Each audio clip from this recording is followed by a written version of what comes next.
مسند امام احمد میں ہے کہ حضور کے گھر میں ایک پرندہ تھا، ایک ممولا تھا. آقا کریم جب باہر تشریف لے جاتے تو وہ کسی وہ کونے میں ٹک کے نہ بیٹھتا، کبھی اندر کبھی باہر، کبھی چھت پہ، کبھی اوپر کبھی نیچے. اور آقا کریم جب دوبارہ گھر میں تشریف لاتے فساکنا تو اس کے دکھی دل کو قرار آ جاتا. وہ ایک گوشے میں بیٹھ کے حضور کی زیارت کیا کرتا.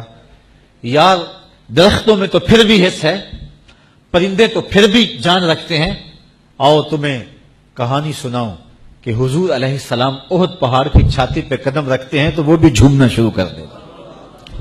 تو احد کے کلیجے میں بھی حضور کا پیار رکھا ہے، پتھروں میں بھی حضور کی محبت رکھی گئی ہے. تو جب پتھر حضور سے پیار کریں، درخت حضور سے پیار کریں، جانور حضور سے پیار کریں، پوری کائنات کا ذرہ ذرہ مصطفیٰ پہ فدا ہو، تو ہم تو حضور کے غلام ہیں. تو کیا ہم حضور کا نام سن کے سینے میں ٹھنڈک محسوس نہ کریں اور جھوم نہ جائیں، اور ہمارے لیے یہ مضمون اور یہ عنوان محبوب اور مرغوب نہ ہو؟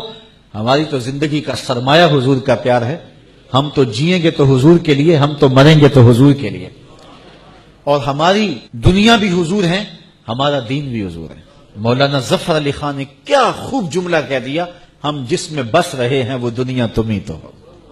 ہماری تو کل کائنات ہی رسول اللہ کی ذات ہے. اور اگر حضور علیہ السلام سے ہم الگ ہوتے ہیں تو اگر ایک الگ ہو جائے تو سینکڑوں بھی زیرو ہوں تو وہ زیرو ہوتے ہیں، لیکن اگر ایک ساتھ ہو تو وہ زیرو بھی قدر و قیمت کے حامل ہوتے ہیں. ہم کچھ نہیں ہے، ہماری قیمت ہے تو حضور کے نام سے ہے. اور جب تک ہم حضور کے ساتھ رہیں گے تو ہم زیرو بھی ہیرو ہوں گے. اور اگر حضور علیہ السلام سے تعلق کمزور ہوگا تو پھر ہماری قیمت گرتی چلی جائے گی. تو ہمارا سارا وزن اور ہماری ساری قیمت حضور علیہ السلام کے نام سے ہے. اقبال نے یہ خلاصہ بیان کیا کہ اگر تم پست کو بالا کرنا چاہتے ہو اور اگر تم پستیوں کو بلندیاں دکھانا چاہتے ہو تو ایک ہی نسخہ ہے، اور یہ نسخہ کیمیا ہے کہ حضور علیہ السلام کے ساتھ جڑ جاؤ تو زمانے میں سرخرد ہو جاؤ گے اور کامیاب ہو جاؤ گے. اور جو لوگ حضور علیہ السلام کے ساتھ وابستہ ہوئے پھر انہوں نے عزتیں پائی. آپ سے ایک سادہ سوال پوچھتا ہوں کہ جب میرے حضور تشریف لائے تو اس زمانے کے خاقان کا نام کیا تھا؟ عالی مرتبت علماء کرام جو تاریخ کا گہرا مطالعہ رکھتے ہیں تو ان کی نظر میں اور ان کے ذہن مبارک میں وہ نام ہو تو ہو، ورنہ ہم سب قاصر ہوں گے کہ اس دور کے خاقان کا نام کیا تھا. اگر میں پوچھوں کہ اس دور کے کیسر کا نام کیا تھا تو اس کا جواب بھی مشکل ہوگا. علماء کرام کے علاوہ جواب دینا ہمارے بس میں نہیں ہوگا. اگر میں کہوں کہ اس دور کے کسرا کا نام کیا تھا تو بہت تھوڑے لوگ جانتے ہوں گے. یہ اس دور کا اوباما تھا. لیکن اس حال میں اور اوپر دو حالوں میں اور اس سے پچھلے حال میں اور باہر تاحد نظر لوگ جو بیٹھے ہیں تو شاید انگلیوں پہ گنے جا سکیں جو بتائیں کہ اس دور کے کسرا کا نام کیا تھا، جبکہ اس دور کا وہ اوباما تھا. لیکن میں اگر یہ سوال کروں کہ مجھے بتاؤ کہ میرے رسول کے مؤذن کا نام کیا تھا، تو ایک ایک بچہ اٹھ کے بلال حبشی کے نام کا نعرہ لگائے گا کہ نہیں لگائے گا؟ تو پھر وزن تو ہے حضور کے ساتھ، نام تو ہے حضور کے ساتھ. پھر آئیے اقبال کا پھر لہجہ دیکھیے. اقبال یہ کس کے عشق کا فیض عام ہے، رومی فنا ہوا حبشی کو دوام ہے.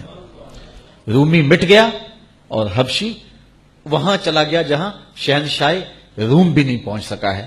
آج بھی دلوں پہ حکومت بلال حبشی کی ہے.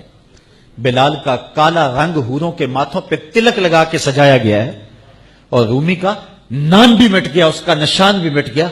اگر چاہتے ہو کہ لازوال ہو جائیں، اگر چاہتے ہو کہ امر ہو جائیں، اگر چاہتے ہو کہ نام بھی نہ مٹے اور ذکر بھی نہ مٹے تو آؤ حضور کے نام پہ قربان ہو جاؤ. حضور کے نام پہ قربان ہونے جانے والا امر ہو جاتا ہے اور زمانہ اس کا نام نہیں بھولتا. یار ایک منڈا تھا، اس کو جانتا کوئی نہیں تھا. میں نے اس کے محلے کے لوگوں سے پوچھا ہے، چند اس کے جو قربت والے لوگ تھے اور وہ جانتے تھے، وہ کہتے ہیں بچپن میں باہر نکل گیا اور ہمیں نہیں پتا کہ اس نام کا لڑکا بھی ہے.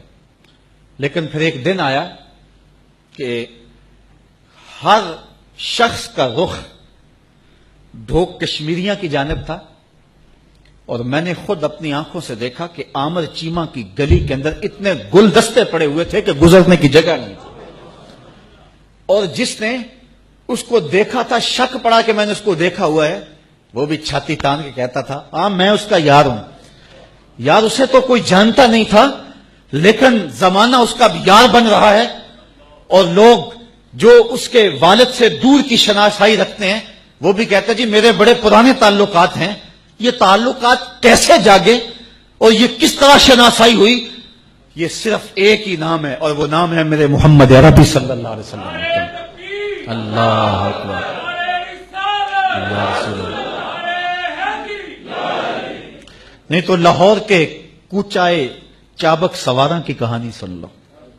بیٹا لوہاروں کا ہے اور دکان پہ ٹھک ٹھک کرتا ہے، اور اسے کوئی گلی میں بھی نہیں جانتا، اور پھر ایک دن آیا وہ زمانے کے سینوں کے اندر دھک دھک کرنے لگا۔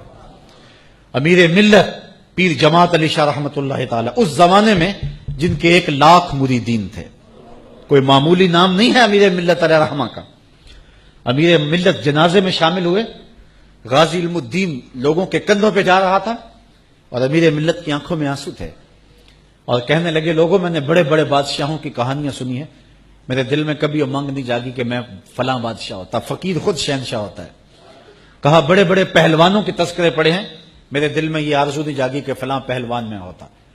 فرمان لگے ہاں میں نے بڑے بڑے ولیوں کے تذکرے پڑے ہیں، میرے دل میں یہ تمنا بھی نہیں ہوئی کہ فلاں ولی میں ہوتا۔ آج میرے دل میں رہ کے خیال آ رہا ہے کاش آج اس چارپائی پہ میں ہوتا۔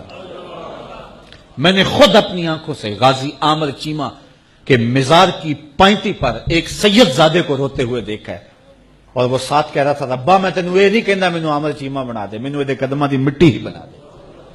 تو یہ سرخروئی ہے حضور علیہ السلام کے دامن سے وابستہ ہونے کا، یہ صلہ نصیب ہوتا ہے۔ ہر کے عشق مصطفیٰ سامان اوست، بحر و بر در گوشائے دامان اوست۔ اقبال کہتا ہے کہ اگر حضور کا عشق سامان زندگی بن جائے پھر کیا بھوک رہ جاتی ہے بندے کو، پھر بحر و بر اس کے دامن کے کونے میں بندھے ہوئے ہوتے ہیں، اور دنیا اس کے پیچھے پیچھے ہوتی ہے، اور وہ نظر اٹھا کے بھی نہیں دیکھتا۔ اگر حضور کے غلام بن جاؤ گے ساری کائنات تمہاری ہو جائے گی۔ حسن اخلاق میں سب سے اہم کردار انسان کی زبان کا ہے۔ رسول کریم صلی اللہ علیہ وآلہ وسلم نے ارشاد فرمایا تم اپنی شرم گاہ اور اپنی زبان کی مجھے ضمانت دے دو، میں تجھے جنت کی ضمانت دے دیتا ہوں۔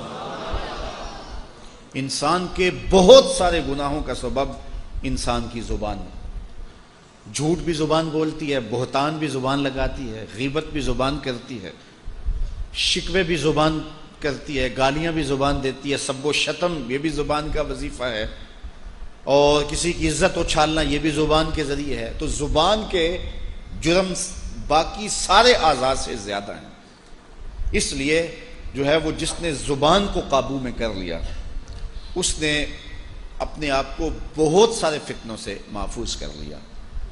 میں اور آپ اپنی زندگی پہ غور کریں اور اپنے شب و روز کا مواخذہ کریں، اور اپنی زبان کو جو ہے وہ حفاظت میں رکھیں۔ اللہ تعالیٰ نے اس کو 32 دانتوں کے اندر جکڑ کے رکھا ہے اور 2 جبڑوں کے اندر رکھا ہوا ہے، لیکن یہ پھر بھی سنبھالے سنبھلتی نہیں ہے، اور اللہ یاذ باللہ سب و شتم تو آج ہمارا شعار زندگی بن گیا ہے، اور چھوٹے چھوٹے بچوں کی زبانوں پر اتنی غلیظ گالیاں ہیں۔ میں ایک دن گھر سے نکلا تو کوئی 12-13 سال کا بچہ ہوگا، اس نے سکول کا بستہ بھی ڈالا ہوا تھا، سکول جا رہا تھا، تو آگے کچھ بچیاں وہ بھی 5ویں-7ویں کلاس کی ہوں گی، اس نے اتنی غلیظ اور گندی گالی دی بغیر کسی وجہ کے کہ مجھے ایسے لگا جس طرح میرے کانوں میں آگ لگ گئی ہے اور میری سانس رکنے لگی۔ خیر میں نے ہمت کر کے تیز قدم اٹھا کے اس کو کندھے سے پکڑا، تو اس نے جب پلٹ کے مجھے دیکھا تو شرمسار ہو گیا اور شرمندگی سے اس کو پسینہ آ گیا۔ میں نے اس کو کہا بیٹے یہ جو تو نے گالی دی ہے، زمین آسمان کے درمیان جتنی جگہ ہے نا یہ زہر سے بھر گئی ہوگی، اور تجھے شرم نہیں آئی کہ تو نے یہ بات کی؟ تو خیر اس نے بڑی شرمندگی کا اظہار کیا۔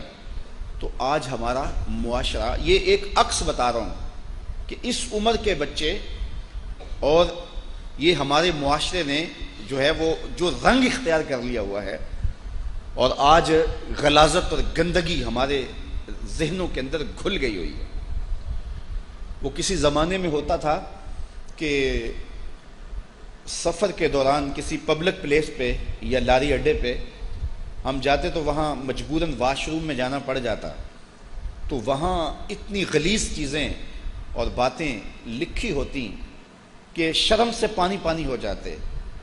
اب ان کے ہاتھوں میں سوشل میڈیا آ گیا، وہی گندے لوگ اور وہی غلیظ ترین لوگ جو پہلے واش روموں میں بیٹھ کے گندگی کی جگہوں پہ بیٹھ کے تحریر کیا کرتے تھے، آج انہی کے ہاتھوں میں سوشل میڈیا آ گیا ہے، اور ایسی ایسی مکروہ تصویریں اور غلیظ جملے، العیاذ باللہ۔ کیا یہ ایک مومن کی شان ہے؟ ایک مومن کی زندگی ایسی ہو سکتی ہے؟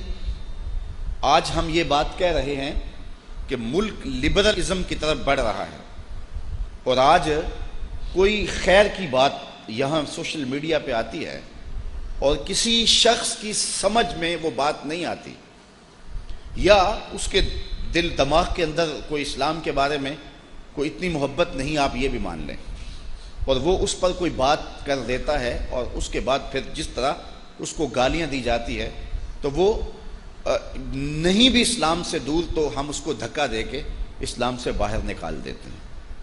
تو مجھے بتاؤ کہ جب ہماری معاشرت کا یہ رنگ ہوگا تو پھر ہم کہاں لڑکتے ہوئے کہاں جا کے گریں گے؟ تو میں آپ سب نوجوانوں کو بالخصوص کہتا ہوں کہ ایسے تمام گروپوں سے نکل جائیں اور ایسے لوگوں سے اپنا تعلق ختم کر لیں کہ جو غلیظ اور گندی سوچ کے حامل ہیں، کیونکہ جب سوچوں کا گند اور غلاظت جب سامنے آتی ہے تو پھر روح میلی ہو جاتی ہے، اور جب روح میلی ہو جائے تو ایسی روحوں پہ اللہ کے انوار کی بارش نہیں ہوتی۔ تو اپنے آپ کو پاکیزہ بناؤ، اپنے طرز زندگی کو خوبصورت بناؤ، اور غلاظت اور گندگی سے اپنے آپ کو نکالنے کی آفاق کے ہر ہر گوشے میں قرآن سنا کر دم لینا، اب رکنا نہیں، اب تھمنا نہیں، فردوس میں جا کر دم لینا، آفاق کے ہر ہر گوشے میں قرآن سنا کر دم لینا، اب رکنا نہیں، اب تھمنا نہیں۔